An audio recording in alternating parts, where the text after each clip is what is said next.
Started with the Whitehall Fire Department as a volunteer firefighter. I have about 25 years of experience in fire and about 20 years of EMS experience. Well, that night of the incident was later in the evening. The sun was going to be coming down here after a while.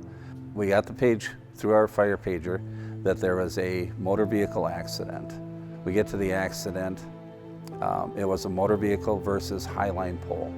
Things switch, things change. We need a power company out here. We need somebody to cut this power so that we can try to save this man's life. When he got up onto the roadway, he tripped onto the power lines. The neighbors were yelling at him to stop and don't go any farther, but involved in an accident. He could have bumped his head real bad, still been a little bit dizzy and not known his surrounding. When he hit those power lines, part of him was on fire. His knees were on fire, his arm was on fire. There was a wire coming across his belly, and it was pretty ugly. I mean, we figured this guy is now dead. He caught on fire. I had a young firefighter take off and run towards the scene with a fire extinguisher to try to put him out. And I yelled at him. I said, "Stop, put that fire extinguisher down and come back the same way you went in." Had he continued his path, I'm sure we'd have had a second victim. You know, this man, it's somebody's son, it's somebody's father. You know, it's a tragic thing, you know, to see somebody there dying. And the power was shut off, and I don't know who was watching out for him. He started to moan, he started to move. I remember his right shoulder coming up. We battled with him in the back of the ambulance. He was combative. Of course, he had third-degree burns on his knees and his arm and his abdomen. He was airlifted to a medical facility in the cities. He lost, I believe, both legs below the knee, one arm, and had a lot of surgical work done on his abdomen.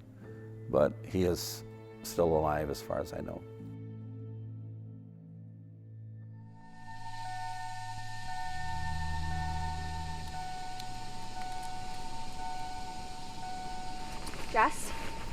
Jess, I need you to wake up.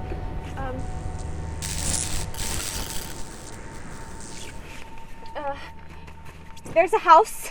I'm gonna go get help. There's a risk of electrocution when one part of the body touches an energized object, like a car, while at the same time another part of the body touches the ground. What's going on? Was that a dream? I hit a patch of ice and we hit a utility pole. I don't on the car. I don't know what to do. I'm gonna call 911. Okay.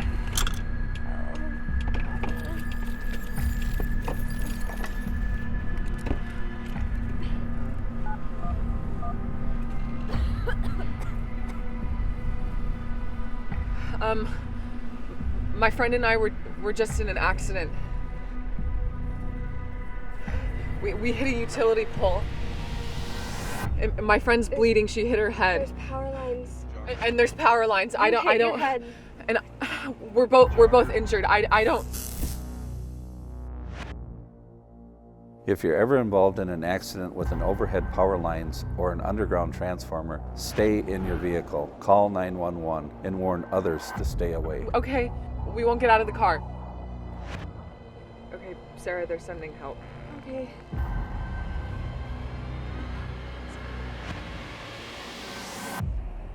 Hey!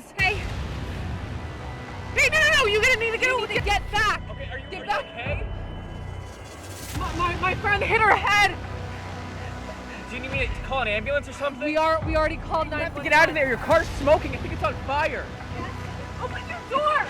Try the back door. Hey, try the back door. Oh my God. Try to open that door! Open that door! Oh my God! Okay, I can do this. I need to jump straight down with my feet together. but I can't touch the car and the ground at the same time. Okay, here I go. 1, 2, 3. Always assume that the ground is energized. Simply walking away from the vehicle is not an option for your survival. Keep your feet together and shuffle at least 50 feet from your car. The further your feet are apart, the greater chance of getting shocked or electrocuted. This is your license to live. Are you okay? Are you? I don't know what happened. This is one of the most dangerous situations you'll have in a motor vehicle accident. These few steps will save your lives. Assume all lines and equipment are energized, always. Do not leave the vehicle. Call 911. The only reason to get out of the vehicle is if smoke or fire forces you out, and there's only one way to do it correctly. Please pay attention and ensure nobody ever has to witness what I've seen.